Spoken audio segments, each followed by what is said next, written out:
一场假离婚，让我变成了潘金莲。我不是潘金莲，可这10年我活得比她还冤。我是李雪莲，一个普普通通的农村妇女。我的故事要从一桩假离婚说起。那年，我和丈夫秦玉和打算做个小买卖，可户口不在城里，政策又卡着，我们就动了个小心思，假离婚。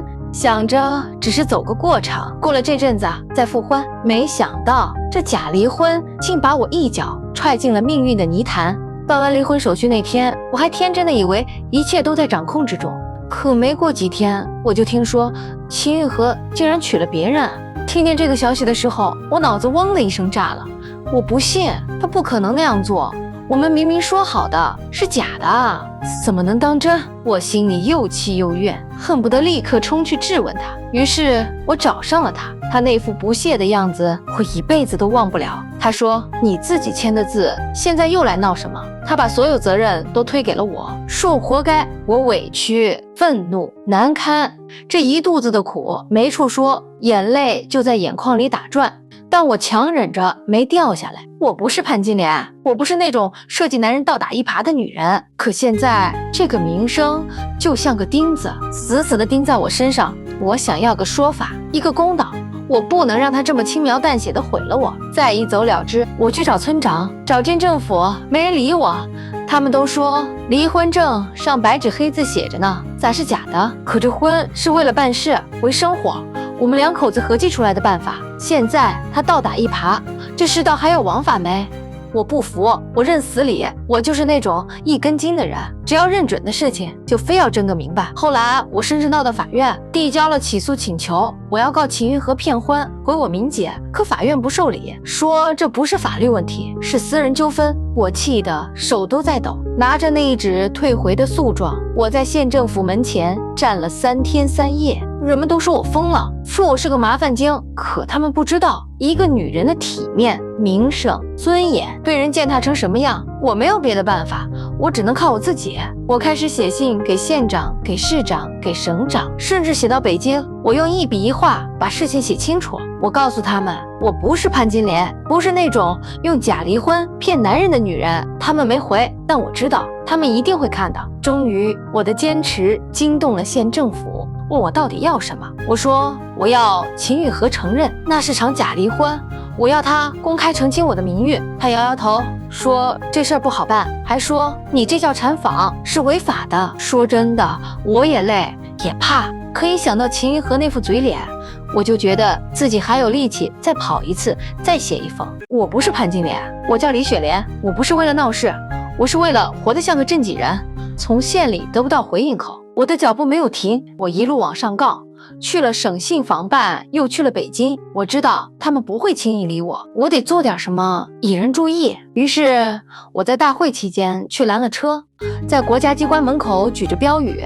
那一回我被拘留了15天，看守所的铁门砰的一声关上，我整个人都呆住了。他们说我扰乱公共秩序，还说情节严重。我坐在冰冷的水泥地上，想着这些年我奔波的路，一下子就哭出来。没人知道我到底有多辛苦，一个女人为了证明自己清白，要付出多大的代价。拘留出来之后，我变得更执着，我不再像以前那样哭闹，我开始搜集证据，整理材料。我知道我不能只靠一腔热血，我得学会用他们的规则打他们的仗。与此同时，我的事迹也逐渐传开了，媒体开始注意我，有记者来找我采访。我一开始很高兴，以为终于能让更多人知道我的遭遇，但他们关心的不是我的冤屈，而是我的传奇。他们说我锲而不舍，说我行为极端，甚至有人给我起了个外号“女访民第一人”。我听了只想笑，我只是一个想要尊严的女人，怎么就成了访民代表了？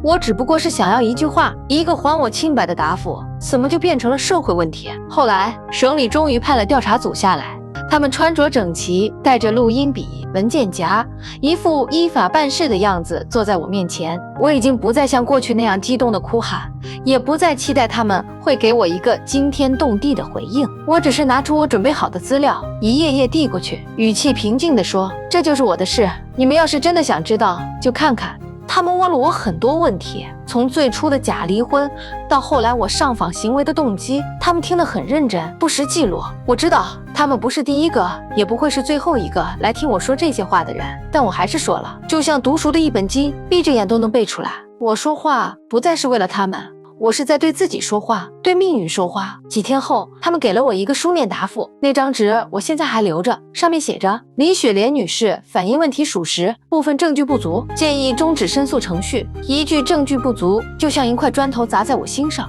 这几年，我几乎把所有的时间都投入在收集证据上，到头来，他们一句部分属实，证据不足，就把一切归于沉寂。我看着那张纸笑了，不是那种开心的笑，是那种认命的笑。我问自己，这些年我到底得到了什么名声？羞辱、痛苦，还是一种被强行赋予的象征意义？可我知道，我不能再走下去了。王公道升职后一直回避谈论我，他现在成了政级干部，主持市里的扶贫环保，还接受了几次采访。记者问他如何看待信访问题，他只是说要以法治思维解决群众关切。我听见这句话，像吞了把沙子，既陌生又难以下咽。那天之后，我把信访资料都收了起来，不是我认输，而是我终于明白，有些东西不是靠努力就能换来的。我能坚持到现在，靠的是骨子里那点不服气的劲。可人终归是人，不是铁。我搬出了村子，去了镇上的一个小铺子里打工，每天就是切菜、煮饭、洗碗，一天又一天。我不再提当年的事，也没人敢再多问一句。我知道他们不是不关心，只是怕被我的执念拖进去。毕竟在这个世界上，最怕的就是被真相烫到。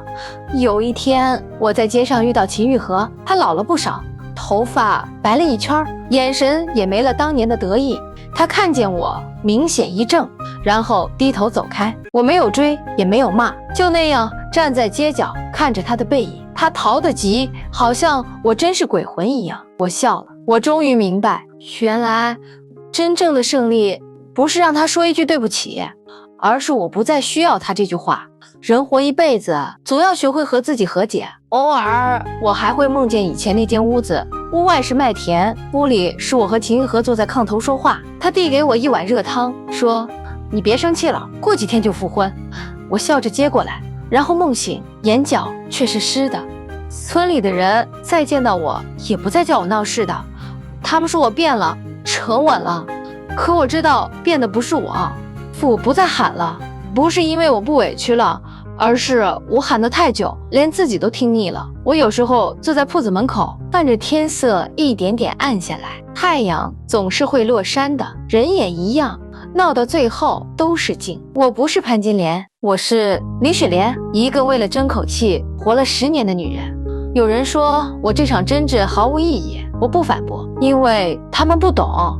你若是从没被冤枉，从没被扔进沉默的井底，你就不会明白，哪怕一点点回应也足以让人活下去。有时候夜里醒来，我还会下意识地看向那间空着的屋子，好像他还在，好像我还在等一个答复，但屋子是空的，风吹动纸窗，连回音都没有。